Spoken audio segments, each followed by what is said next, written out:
में अभी जुड़ गए इस बड़ी खबर पर। निकुंज, यस, ये बड़ी खबर और इसका पूरा असर हम देख रहे हैं। एचडीएफसी और एचडीएफसी बैंक के मर्जर का ऐलान, आपके फर्स्ट टेक्स ऑन इट?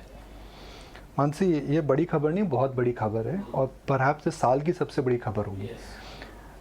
ये मर्जर जो था पिछले 5-7 साल पहले भी डिस्कस हुआ था और उस समय रेगुलेटरी रीजंस की वजह से मर्जर अब नहीं हुआ था। अब एचडीएफसी बैंक और एचडीएफसी के मर्जर के बाद क्या होगा? एचडीएफसी बैंक एचडीएफसी लिमिटेड की एक सब्सिडरी है जो कि बैंकिंग ऑपरेशंस में है, मगर अब एचडीएफसी बैंक मर्जर के बाद एक बैंक हो जाएगा जो एक प्रकार से एचडीएफसी ग्रुप के जो बाकी बड़े बिजनेसेस हैं उनकी होल्डिंग कंपनी बन जाएगा।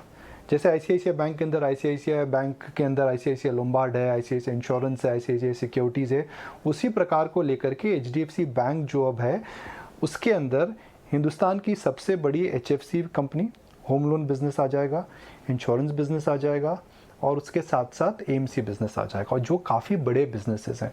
तो एचडीएफसी बैंक का जो कॉम्प्लेक्शन है वह चेंज हो जाएगा। दूसरी बात, मुझे लगता है इस मर्जर की वजह से ज़बरदस्त सिनर्जीज आएंगी, साइज़ आ जाएगा, स्केल आ जाएगा, मैन पावर डिप्लॉयमेंट आ जाएगा, डिजिटल फ्रेमवर्क काफ़ी यूज़ हो जाएगा, तो काफ़ी फ़र्क पड़ेगा। तीसरा, इसके अंदर दो बड़ी बातें हैं कि रेगुलेटरी चैलेंजेस की वजह से क्या बड़े परिवर्तन आएंगे, क्योंकि HDFC limited is a home subsidiary, वहाँ पे डिफरेंट रेगुलेशंस हैं, डिफरेंट एसएलआर के रिक्वायरमेंट है, एचडीएफसी बैंक के अंदर डिफरेंट रिक्वायरमेंट्स हैं। तो लॉन्ग टर्म के अंदर मुझे लगता है एचडीएफसी लिमिटेड को एचडीएफसी बैंक का जो लो कॉस्ट डिपॉजिट बेस है, जिसे हम कासात बोलते हैं, जिसमें हम और आप फिक्स डिपॉजिट्स करते हैं, उससे काफ़ी बेनिफिट मिलेगा। सब लोग बात करते हैं जब मर्जर्स होते हैं तो उससे कल्चरल इश्यूज़ आते हैं, मगर क्योंकि एचडीएफसी ग्रुप के अंदर ही एक मर्जर हो रहा है, मुझे नहीं लगता है कि बड़े इश्यूज़ आने वाले हैं। कुल मिलाकर के एक बड़ा मर्जर है, कुल मिलाकर के जो मर्जर है साइज़ और सिनर्जीज पे खेला जा रहा है, कुल मिला के जो मर्जर है एक बेहमत क्रिएट कर देगा, जैसे हम बोलते हैं एक जाइंट एंटिटी क्रिएट कर देगा। और इसी तरह से फाइनेंशियल सेक्टर के अंदर आप देखें कि जो ट्रेंड आ रहा है, एचडीएफसी बैंक के क्वार्टरली अपडेट आई थी, ज़बरदस्त ग्रोथ आ रही है, तो एक इन्वेस्टर के लिए अब एचडीएफसी बैंक एक प्रकार का एक बेट ऑन इंडिया बन गया है कि अगर आपको भारत में बेट करना है तो आपको बैंक लेना पड़ेगा, इंश्योरेंस लेना पड़ेगा, एएमसी लेना पड़ेगा, एचएफसी लेना पड़ेगा। तो एचडीएफसी बैंक के अंदर अब वह सही सब वो सारी चीज़ें आपको एक साथ मिलती है, मगर एक इजी मर्जर नहीं रहेगा। काफ़ी रिटर्न रेशियोज और फाइन प्रिंट हमें देखना पड़ेगा, because suddenly now HDFC bank becomes the holding company in a sense for all the HDFC group businesses. Nikunj, आपने काफ़ी अच्छे से बताया और काफ़ी अच्छे से एक्सप्लेन भी किया। 11:30 बजे ना इनकी प्रेस कॉन्फ्रेंस होने वाली है, आप उस कॉन्फ्रेंस में क्या सुनना चाहते हैं? आपके जहन में ऐसे कौन से क्वेश्चन है जो मैनेजमेंट आपको जवाब दे और आपको लगे हाँ ये चीज़ मैं सुनना और चाहता था? 11:30 बजे जो कॉन्फ्रेंस होगी। नहीं जी, बहुत बड़ी प्रेस कॉन्फ्रेंस है और शायद सबको सुननी चाहिए। देखिए, मैं क्या समझना चाहूँगा, मैं समझना चाहूँगा कि रिटर्न रेशियोज और एसएलआर को लेकर के रेगुलेटरी रिक्वायरमेंट कैसे आएगी, किस प्रकार से आएंगी, फ्यूचर फंड रिक्वायरमेंट को आप कैसे मैनेज करेंगे, कल्चर को आप कैसे मैनेज करेंगे, सिनर्जीज किस प्रकार की आएंगी, कॉस्ट सेविंग्स कैसे आएंगी। तो एक ये छोटा मर्जर नहीं है, हालांकि एचडीएफसी ग्रुप के अंदर मर्जर है, मगर इस मर्जर को जैसे मैंने आपको बताया ये पूरी की पूरी फाइनेंशियल सेक्टर की जो पोजीशनिंग है वो चेंज कर देता है।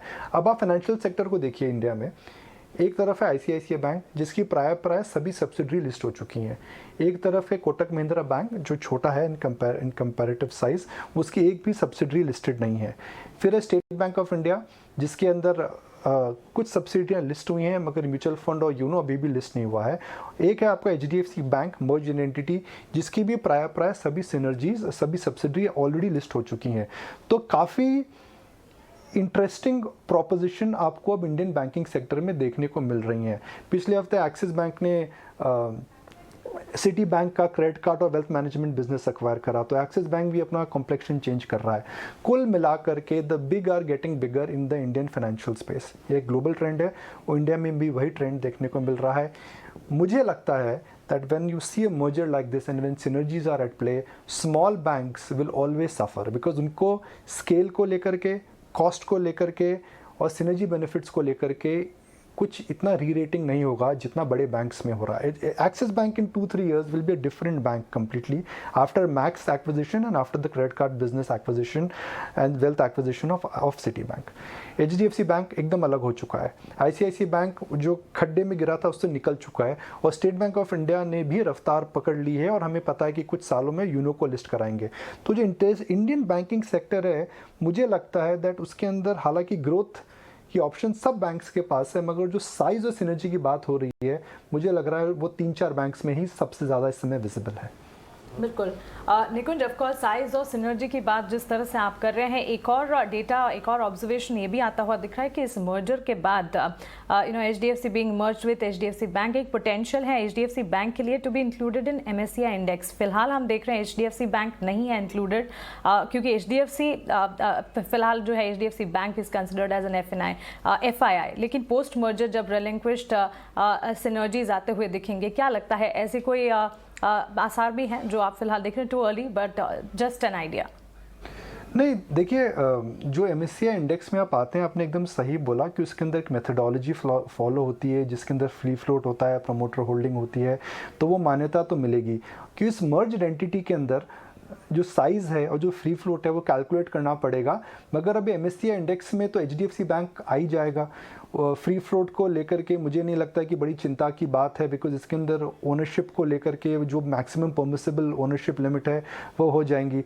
मगर आप एक निवेशक हैं तो HDFC bank now becomes the biggest and the easiest proxy to bet on India. अगर आप ICICI बैंक में बेट करते हैं तो आपको सारे बिजनेसेस अभी मिलते हैं. अगर आप स्टेट बैंक ऑफ इंडिया में बेट करते हैं तो आपको सारे बिजनेसेस मिलते हैं.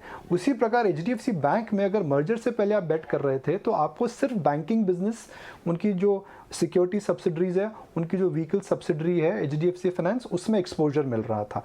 मगर अब HDFC बैंक के अंदर अगर आप फ्यूचर में मर्जर के बाद अगर आप उसमें निवेश करते हैं तो आपको HDFC ग्रुप के सारे बिजनेसेस जैसे ICICI बैंक में आपको मिल रहे हैं, उस पर आपको एक प्ले मिलेगा. ठीक है. निकुंज सर, एक क्वेश्चन, इनफैक्ट मेरे 2 क्वेश्चन है, मैं एक में कर देता हूँ उसको. मेरा ये क्वेश्चन है कि अब इंडसन, कोटक, ICICI बैंक के सामने क्या विकल्प है? क्योंकि आपने बताया कि एक्सिस बैंक 3 साल में बदला हुआ बैंक मिलेगा, HDFC ने मर्ज करके दिखा दिया.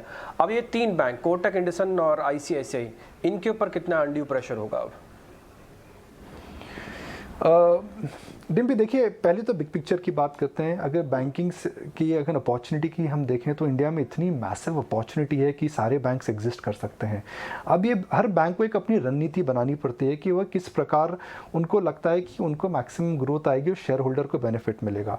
जहाँ बैंक्स अपनी सब्सिडरी लिस्ट कर रहे थे, कोटक महिंद्रा बैंक ने पिछले 10 साल में अपने फॉरेन पार्टनर्स को बायबैक करके अपनी सिनर्जीज को कंसोलिडेट करा है. ICICI बैंक, क्योंकि उनको कैपिटल रिक्वायरमेंट की ज़रूरत थी, उन्होंने बुरे समय में भी अपनी कुछ सब्सिडरीज को लिस्ट करा था बिकॉज वो कॉर्पोरेट डाउनटर्न से निकल रहे थे. इंडसइंड बैंक उसने भारत फाइनेंस लेकर के माइक्रो फाइनेंस के बिजनेस में उसने ग्रोथ टारगेट करी है. तो हर बैंक अलग रणनीति अपना रहा है और डिपेंड कर रहा है कि आप किस क्षेत्र में आप जाना चाहते हैं. अगर आप एक संपूर्ण, जैसे हम कहते हैं, if you want to bet on a complete spectrum, then it is ICICI bank, state bank of India and now HDFC bank in its merged avatar. If you really want to go for a pure play banking, then you have to some extent IndusInd bank. If you want to bet on something where transformational changes could happen because of insurance and because of credit card and wealth business, then it is Axis Bank.